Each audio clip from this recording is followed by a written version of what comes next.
Seat அங்கேயும் share பண்ண ஆரம்பிச்சுட்டான். எடப்பாடி போற இடத்துல ஏடிஎம்கே கொடியை விட நீங்க சொல்ற கொடி தான் அதிகமா இருக்கு. எங்களுக்கு இந்த தொகுதியை கொடுத்துறியா, எங்க தொகுதி அதிகமா இருக்கு. இப்படி மார்க்கெட்டிங், சோப்பு சீப்பு விளம்பரம், பவுடர் விளம்பரம் மாதிரி இப்ப விஜயை விளம்பரப்படுத்தி எப்படியாவது எம்எல்ஏ ஆயிடலாம். இப்போ Aadhav Arjuna finance minister, Bussy Anand revenue minister, எல்லாம் பார்த்தா ரெவன்யூ நிறைய வரும்.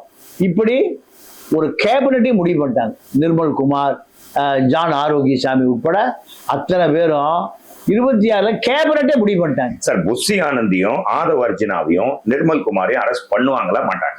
பண்ண மாட்டாங்க. ஏன்னா ராகுல் உத்தரவுக்கு ஸ்டாலின் கட்டுப்பட்டார்.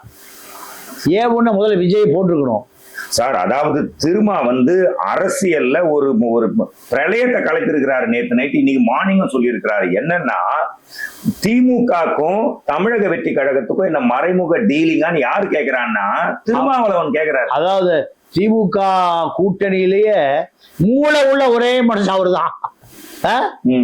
வீரம் உள்ள ஒரே ஓனா பேசக்கூடியவர். அவரு மத்தவங்க சொல்றதை கேட்க மாட்டேங்க. ஏன் இந்த மாதிரி ஸ்டாண்ட் எடுக்கிறாரு? இதே கட் பண்ணி அந்த சைடு பாத்தீங்கன்னா ராமதாஸ் ஐயா அவரு என்ன சொல்றாரு? ஒரு முதலமைச்சர் இந்த மாதிரி பிரச்சனையில என்ன செய்யணுமோ சரியா சொல்றாரு. ஒருவேளை இவரு கூட்டணியில இருந்து விலகிறது அவரை சேர்த்துக்கிறதுக்கான மூவ் மாதிரியா இருக்கு. அதாவது இவர் போய் பிஜேபி எல்லாம் சேர மாட்டாரு, அதெல்லாம் வாய்ப்பு இல்லை. நீங்க திமுக கூட்டணி தான். திமுக கூட்டணியில இருந்து வெளியே போய் சொன்னாலும் ஓரமா இருந்து திமுக கூட்டணி தான் சிறுத்தை. அதுல அதாவது அவரால் பொறுக்க முடியல. ஏன்னா இந்த கூட்டத்தை அப்படியே சங்கி கூட்டம் கையில் எடுத்துச்சு. நீங்க